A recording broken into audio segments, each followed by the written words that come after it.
تلنگانہ میں چوتھے دن مسلسل شدید بارش ہو رہی ہے۔ حیدرآباد کے بیشتر علاقوں میں بارش کا سلسلہ جاری ہے۔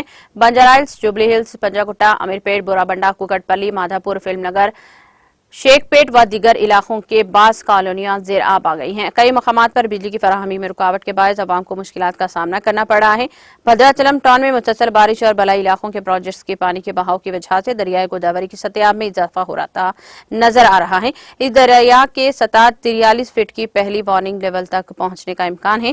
یہ سطح صبح 7 بجے سے 39 فٹ تک پہنچ گئی ہے، جس کے ساتھ ہی 8,38,117 کیوسک پانی کو 10 بجے کے دن چھوڑا گیا ہے۔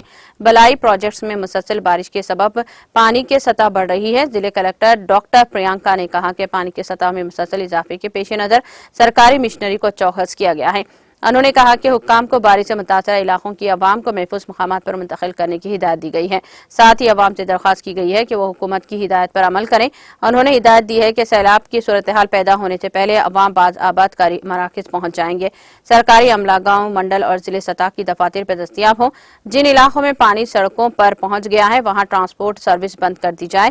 ٹریفک کو کنٹرول کرنے کے لیے بیریگیڈز اور خطرے کے نشان والے بورڈز لگائے جائیں۔ جگتیال ضلع میں کل شام تک اوسطاً 16 ملی میٹر بارش ریکارڈ ہوئی تھی۔ جگتیال ٹاؤن میں سب سے زیادہ 42 ملی میٹر بارش ریکارڈ کی گئی ہے۔ دھرماپوری سری کونڈا میں سب سے کم 21 ملی میٹر بارش ریکارڈ ہوئی ہے۔ ضلع کلکٹر شیخ یاسمین نے ضلع عہدیداروں کو چوکس رہنے کا مشورہ دیا ہے۔ محکمہ موسمیات نے آئندہ 4 دنوں تک شدید سے شدید بارش کا انتباہ دیا ہے۔ 5 اضلاع کے لیے ریڈ الرٹ، 7 اضلاع کے لیے اورنج الرٹ اور باقی اضلاع کے لیے یلو الرٹ جاری کیا گیا ہے۔